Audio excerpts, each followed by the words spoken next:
To display the engine operation screen, simply use the rotary knob to scroll to the top or bottom horizontal screen. Then push the rotary knob in one time to display the main menu. Once you're in the main menu, once again use the rotary knob to scroll to the engine icon.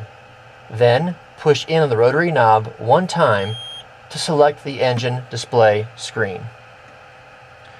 Within the engine display screen, we can now see the percent engine load, the intake manifold temperature, engine oil pressure, fuel pressure,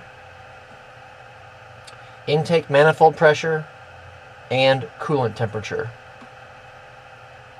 We can also use the hard key to expand to now see the DEF display screen, including DEF temperature, DEF percent fill of tank, DEF pressure, current hours, DEF temperature, and fan RPM.